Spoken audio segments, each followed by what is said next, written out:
रामचन्द्राय जनकराजचामनोहराय मामकाभीष्टदाय मैदमङ्गलम् कोसलेशाय मन्दहासदासपोषणाय वासवादिविनुत सत्वरदमङ्गलम्।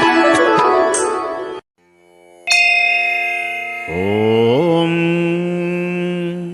శ్రీ మహాగణాధిపతయే నమః. సరస్వత్యై నమః. శ్రీ గురుభ్యో నమః. హరి ఓం. శ్రీ సీతారామాభ్యాం నమః. వాల్మీకి మహర్షి రచిత శ్రీమద్ రామాయణమనందలి బాలకాండమునందు 56వ సర్గము యథాతథ అనువాదం. విశ్వామిత్రుడు ప్రయోగించిన అస్త్రములన్నిటినీ వశిష్ఠుడు వమ్ము కావించుట. ఇలా పలికినటువంటి వశిష్ఠునితో బలశాలి అయిన విశ్వామిత్రుడు ఆగ్నేయాస్త్రమును సంధించి నిలుము నిలుము అని హెచ్చరించాడు.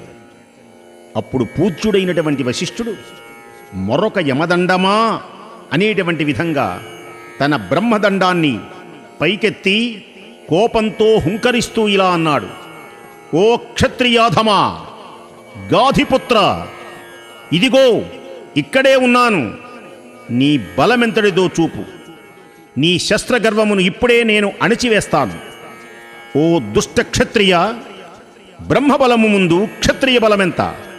దివ్యమైన నా బ్రహ్మబలాన్ని చూడు. విశ్వామిత్రుడు ప్రయోగించిన ఘోరమైన ఆ ఆగ్నేయాస్త్రం నీటి దెబ్బకు నిప్పువలే వశిష్ఠుని బ్రహ్మదండ ప్రభావమున నిశ్చేజితమైనది. అందులకు కుపితుడైనటువంటి విశ్వామిత్రుడు క్రమంగా వారుణాస్త్రం, రౌద్రాస్త్రం, ఐంద్రాస్త్రం, పాశుపతం, ఐషికాస్త్రం ఇవన్నీ ప్రయోగించాడు.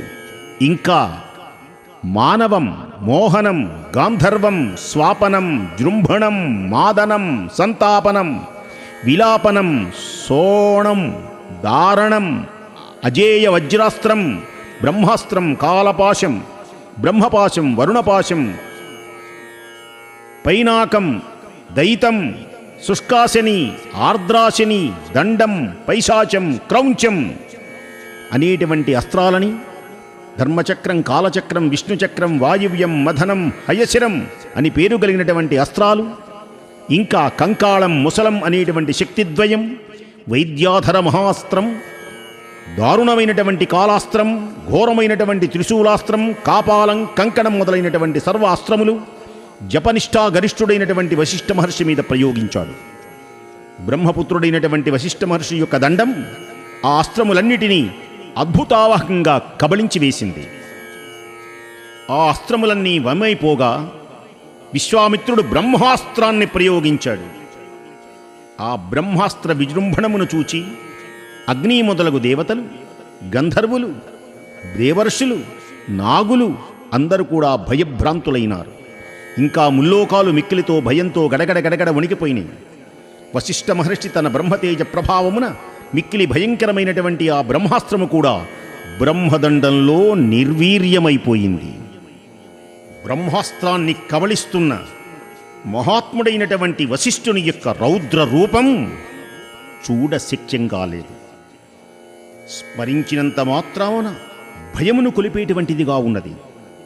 ముల్లోకములలో కూడా మూర్ఛిబ్బుల చేసేటువంటిదిగా ఉన్నది.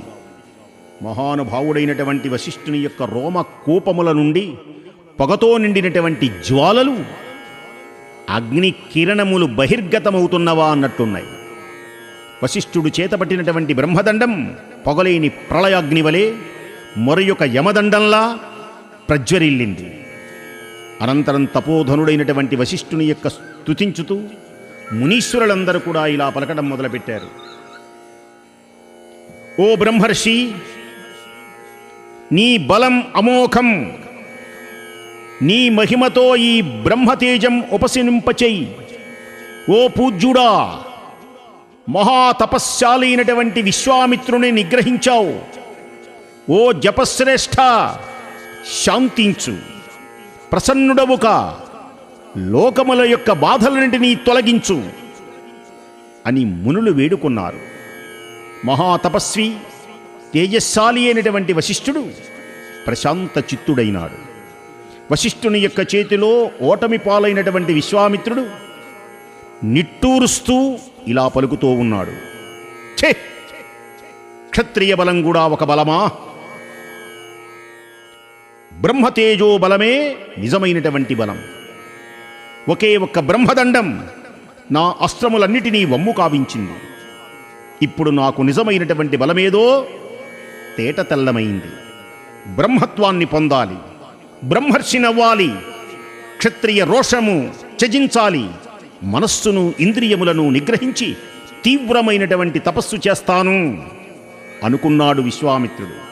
ఇది వాల్మీకి రచిత శ్రీమద్ రామాయణమునందలి బాలకాండమునందు 56వ సర్గము యథాతథ అనువాదము సమాప్తము.